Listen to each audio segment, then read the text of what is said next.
My family threw me a graduation party when I finished business school.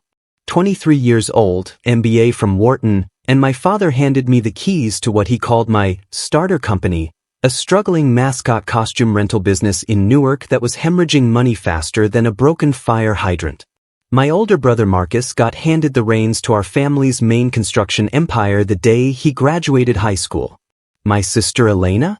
She became CFO of our restaurant chain at 21.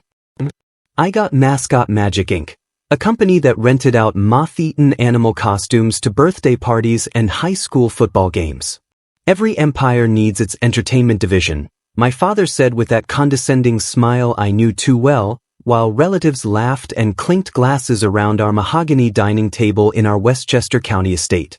The same table where business deals worth millions got discussed, where my siblings' achievements got celebrated with champagne toasts, and where I'd spent years being reminded that I was the family disappointment. But here's the thing about being underestimated, it gives you freedom to move in ways nobody expects. While my family was focused on their traditional businesses, I was about to turn that ridiculous donkey costume into something that would make them all look twice. What they didn't know was that I'd already been working on something. Something that would change everything. Something that started with a simple observation about why kids at birthday parties were more interested in taking selfies with mascots than eating cake. This is the story of how I went from family joke to billion-dollar success, and how that donkey costume became the foundation of the fastest-growing social media empire in America. But first, let me tell you about the family that never saw it coming. Growing up Castellano meant everything was a competition, and I always came in last. My father, Vincent Castellano, built his empire from nothing, started with one construction crew in the Bronx and turned it into Castellano Enterprises, with fingers in everything from luxury hotels to restaurant chains across the tri-state area. He was old-school Italian-American, the kind of man who measured success in concrete poured and deals closed, who believed respect was earned through strength and tradition. My mother, Maria, came from old Connecticut money. Her family owned textile mills before anyone knew what globalization meant. She brought class and connections to my father's raw ambition. Together, they created this dynasty where achievement was currency and failure was unforgivable. Marcus, my older brother by 4 years, was everything my father wanted in a son. Captain of his high school football team at Greenwich Academy, natural leader who could walk into a construction site and have workers eating out of his hand within minutes. When he was 16, Dad started bringing him to job sites every weekend. "This is how you learn business," he'd say, while I got stuck at home with homework and piano lessons. Elena was the genius. 2 years older than me, she could calculate profit margins in her head faster than most people could use calculators. While other kids played video games, she was studying financial statements at the dinner table. Dad called her my little shark, and he meant it as the highest compliment. Then there was me, Michael, the youngest, the one who preferred reading to manual labor, who asked too many questions about why we did things certain ways, who had the audacity to suggest maybe there were better approaches than, because that's how we've always done it. I'll never forget my 15th birthday party at our country club in Rye. Extended family, business partners, the whole Castellano social circle gathered around as Dad presented each of us kids with birthday investments. Marcus got a stake in a development project in Manhattan. Elena got shares in our restaurant holding company. When my turn came, Dad handed me an envelope with a smile that didn't reach his eyes. Inside was a gift certificate to coding camp. "Since you spend so much time on that computer anyway," he announced to the room. Everyone laughed. Aunt Rose actually said, "At least somebody's thinking about his future in the basement." The humiliation burned worse than the time I'd fallen off my bike in front of the whole neighborhood. But the worst was senior year of high school.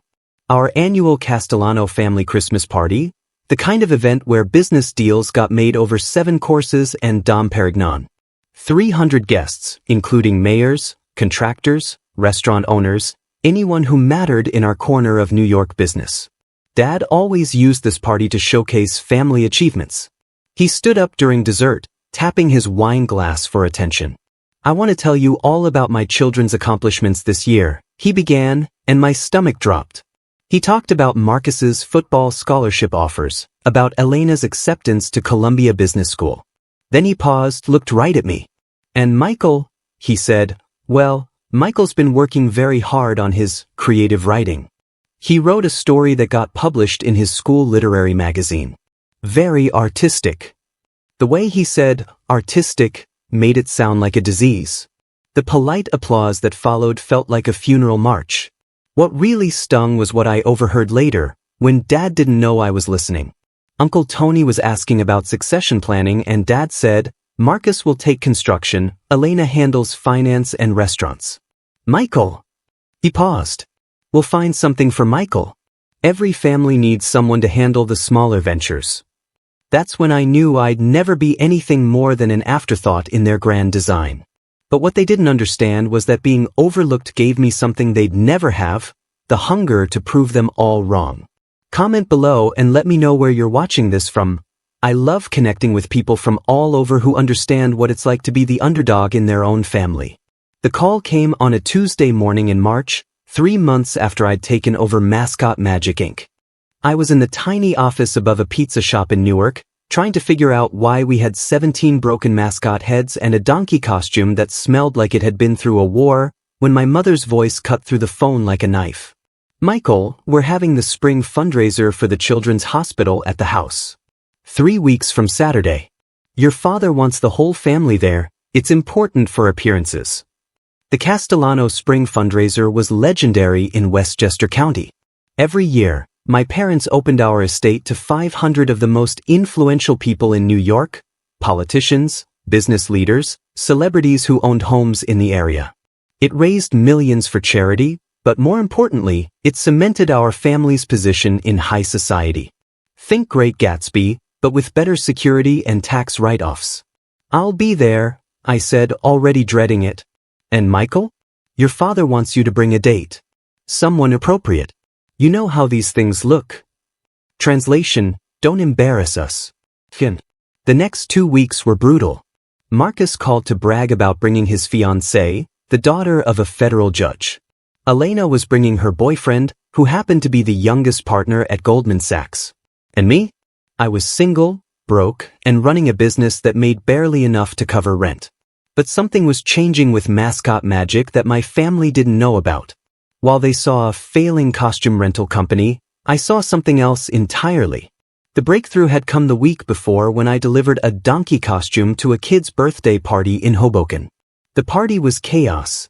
30 kids hopped up on sugar, parents desperately trying to get Instagram-worthy photos. But something magical happened when I put on that donkey costume. Suddenly, I wasn't just entertainment, I was content. Kids were posing with me, parents were filming TikToks, and the birthday mom asked if she could hire me for her friend's party. That's when it hit me. This wasn't about costume rentals. This was about social media content creation.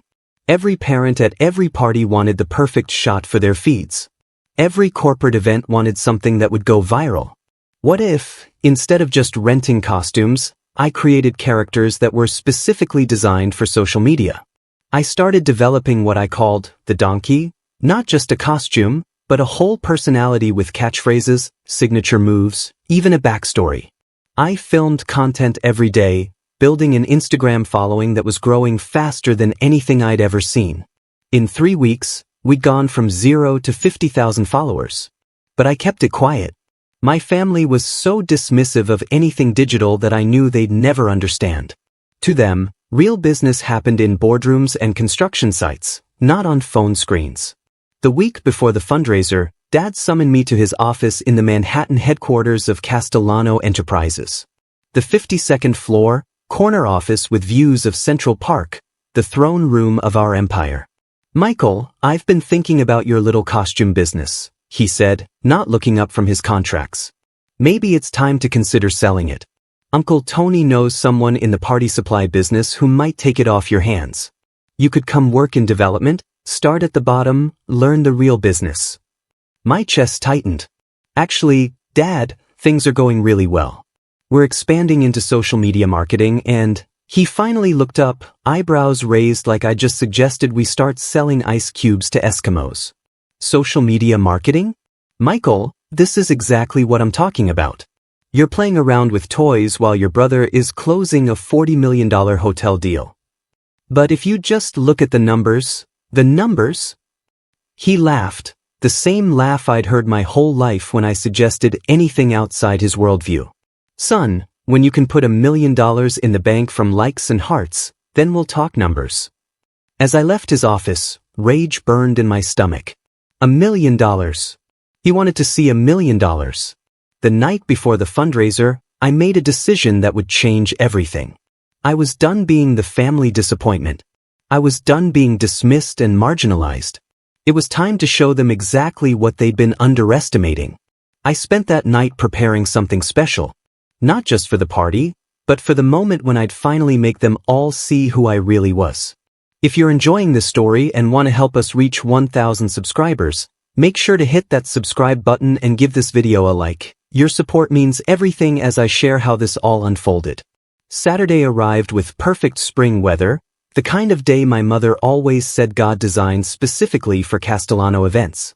By 4 p.m., our Westchester estate was transformed into something from a magazine. White tents dotted the manicured lawns, a string quartet played near the rose gardens, and 500 guests in designer clothes sipped champagne while discussing deals that would reshape the New York skyline. I arrived alone, as expected. Marcus was holding court near the tennis court with his judge's daughter, while Elena networked by the pool with a cluster of Wall Street types. My parents worked the crowd like the seasoned politicians they become, Dad in his custom Armani suit, Mom elegant in cream-colored Oscar de la Renta. There's my youngest, Dad announced when he spotted me, his arms sliding around my shoulder with practiced affection for the cameras. Michael's been working on his little entertainment business. Very creative boy. The familiar sting of condescension hit exactly as it always did. Senator Murphy's wife smiled politely and asked what kind of entertainment, and Dad answered before I could open my mouth. Costume rentals, children's parties, that sort of thing. Every family needs someone in the fun business. More polite laughter. More patronizing smiles. But this time, something was different. This time I was ready. Actually, I said, pulling out my phone, I'd love to show you what we've been building. I opened Instagram and turned the screen toward them. 50,000 followers in 3 weeks. Last video got 2 million views. We're booking corporate events with Fortune 500 companies. Dad glanced at the screen dismissively. Michael, not everyone needs to hear about your social media hobby. That's when Marcus appeared, drink in hand, grin on his face like he smelled blood in the water. Little brother showing off his internet fame again? How much money does 1 million views make you anyway? Like $50.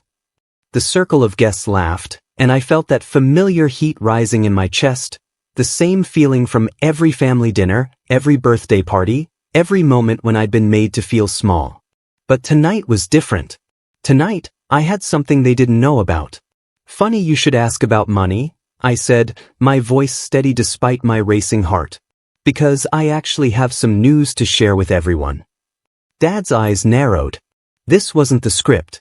At Castellano events, surprises weren't tolerated unless they came from him. The donkey costume you all thought was so ridiculous? The one from the failing business you wanted me to sell. I pulled up my emails on my phone. 3 days ago, I got a call from Netflix. They want to license the donkey character for a kids' show. 24 episodes, merchandising rights, theme park appearances. The small circle around us had grown larger. Conversations were stopping. My mother appeared at Dad's elbow, her social antenna sensing drama. Michael, maybe we should discuss this privately, she started. The advance payment, I continued, my voice carrying across the suddenly quiet section of lawn, was deposited into my business account yesterday morning. I turned the phone screen toward Dad, showing him the bank balance. His face went pale as he read the number.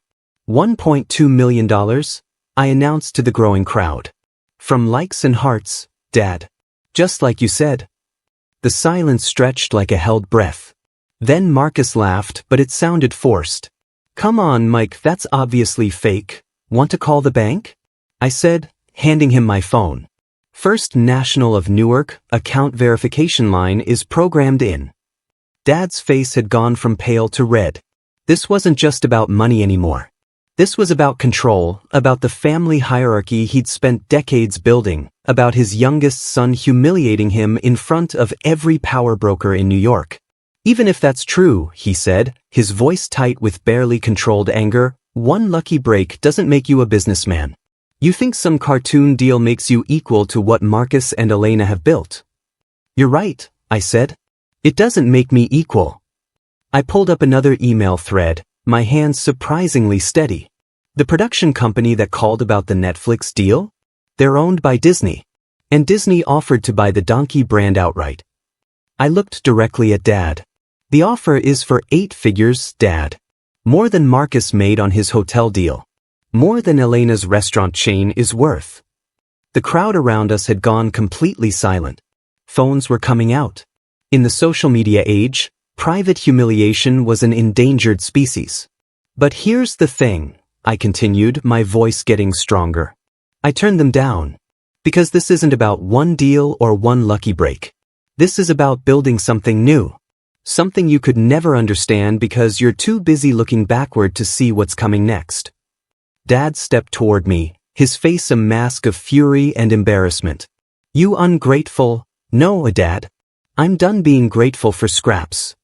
I put my phone away and looked around at the faces staring at us, politicians, business leaders, society figures who dined at our table for years. I'm done pretending that being ignored and dismissed is the same as being loved. I'm done being the family joke. I turned to walk away, then stopped and looked back.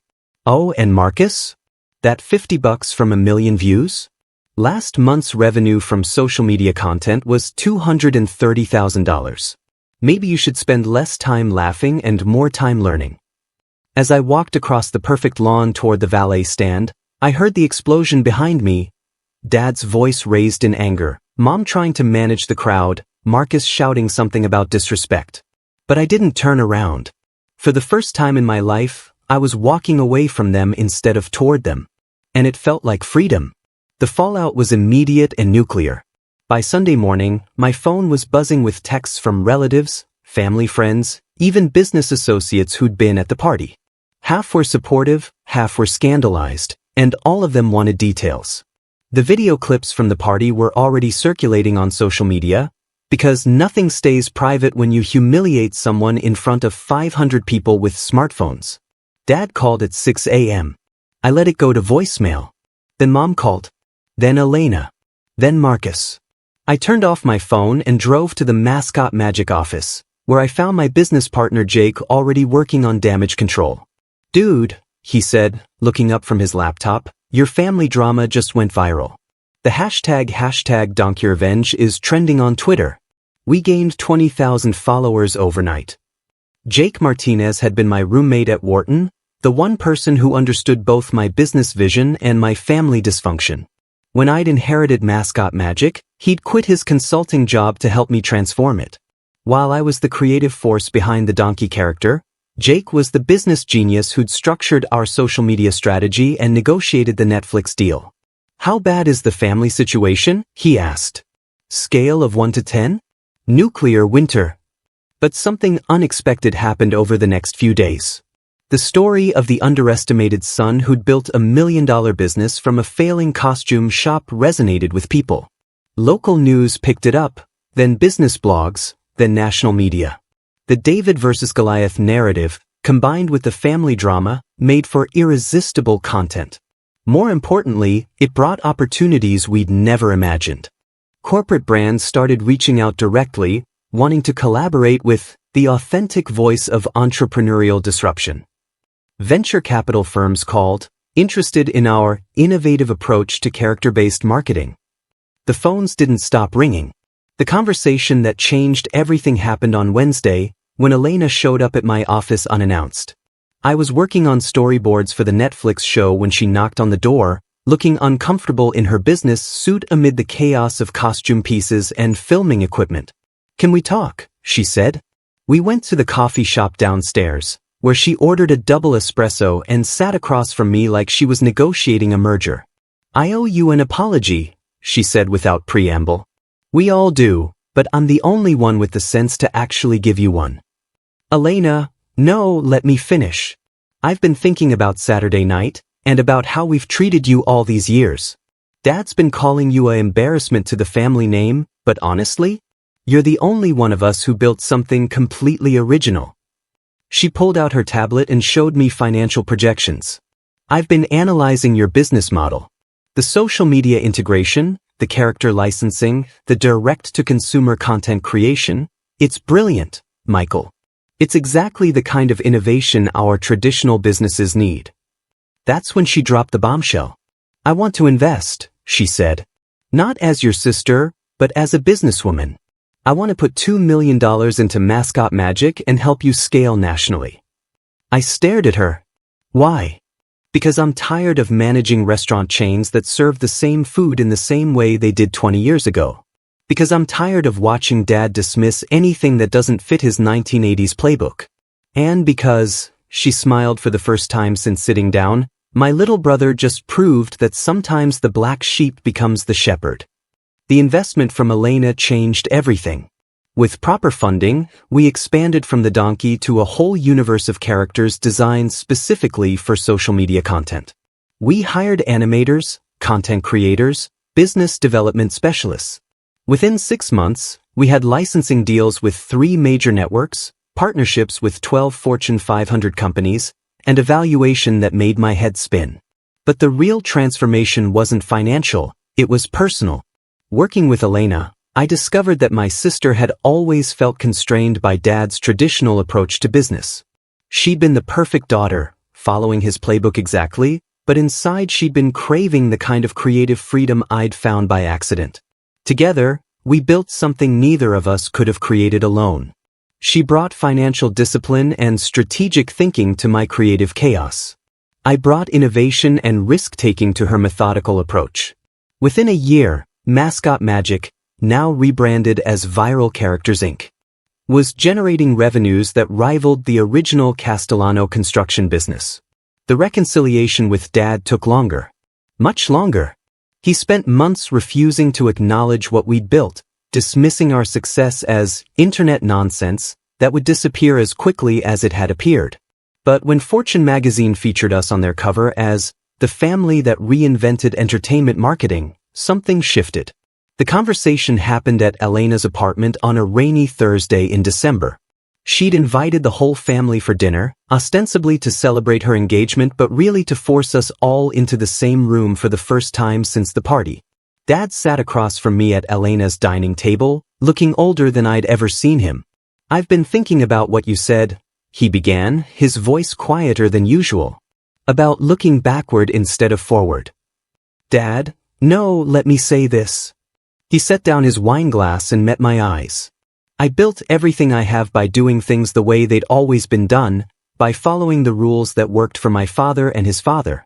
But you threw out the rulebook and wrote a new one." He paused, struggling with words that didn't come easily. "I was wrong to dismiss you. I was wrong to make you feel small. And I was wrong to think that success only looks one way." It wasn't a perfect apology, but it was real. And for the first time in my life, when Dad looked at me, I saw respect instead of disappointment. The unexpected twist came 6 months later, when Marcus approached me with an idea. His construction business was struggling with marketing to younger demographics, and he wanted to explore character-based promotion for new developments. Working together, we created Builder Bob, a mascot that helped families visualize their dream homes and made construction accessible to kids. It was surreal. The brother who'd mocked my internet hobby was now asking me to teach him about social media marketing. But it worked. Builder Bob became a sensation, and Marcus's projects started selling faster than anything in company history. As our second year wrapped up, Viral Characters Inc. had grown into a multimedia empire worth over $50 million. We had characters in production with every major streaming service, merchandise deals that spanned 3 countries, and a team of over 100 employees. But the numbers weren't the real victory. The real victory was sitting around Elena's table again, this time planning a family business that actually included everyone's strengths instead of forcing us all into Dad's predetermined molds. 3 years later, I'm writing this from the executive offices of Viral Characters Inc., looking out at the Manhattan skyline from the 48th floor of our own building. The same donkey costume that started it all sits in a glass case in our lobby, right next to the Fortune magazine cover and a photo from the Netflix premiere of The Donkey Show. But the view that matters most isn't from my window, it's the one from our conference room, where Dad now sits every Tuesday for our family business meetings. Not as the patriarch dictating terms, but as an advisor learning about digital marketing from his youngest son. The man who once measured success only in concrete and steel now gets excited about streaming numbers and social media engagement rates. The transformation wasn't just mine. Elena left the restaurant business entirely and now runs our licensing division, turning her financial genius toward building intellectual property portfolios. Marcus integrated character marketing into every Castellano construction project, and his developments became the most family-friendly in the tri-state area. Even Mom got involved, using her society connections to create charity partnerships that gave our characters genuine purpose beyond entertainment. The donkey costume taught me something that no business school ever could. Sometimes the thing that makes you different isn't a weakness to overcome, but a strength to amplify. Sometimes being underestimated isn't a burden, but a gift that lets you work without interference until you're ready to show the world what you've built. I think about that night at the fundraiser often, about the moment when I decided to stop apologizing for who I was and start celebrating it instead. The humiliation that felt so crushing in the moment became the fuel that powered everything that followed. The family that once made me feel invisible became the team that helped me build something none of us could have imagined alone. Today, when young entrepreneurs ask me for advice, I tell them this: your greatest strength might be hiding in the place where you feel most vulnerable. The thing your family doesn't understand, the passion they dismiss, the idea they think is crazy, that might be exactly what the world needs. The business world is changing faster than ever, and the old playbooks don't work anymore. Success isn't about following someone else's blueprint, it's about having the courage to draw your own map. It's about turning your weirdness into your wisdom, your differences into your advantages. Don't wait for permission to be brilliant. Don't wait for validation to start building. And definitely don't let anyone convince you that your dreams are too small, too strange, or too different to matter. Sometimes the donkey wins the race not despite being a donkey, but because of it. If this story inspired you, if you've ever felt like the underestimated one in your family or your field, I want to hear from you. Hit that subscribe button and join a community of people who are building something new, something different, something that the traditional world might not understand yet, but that could change everything. Like this video if you believe that success comes in more forms than we've been taught to recognize. Share it with someone who needs to hear that their unconventional path might be exactly the right one. And comment below with your own story of turning perceived weakness into unexpected strength. Remember, you don't need anyone's permission to build an empire. You just need the courage to start with whatever donkey costume life hands you, and the vision to see the billion-dollar brand hiding inside. Thank you for watching, and I'll see you in the next video where we dive deeper into the specific strategies we use to turn social media content into sustainable business success. Until then, keep building, keep believing, and never let anyone convince you that you're different is wrong.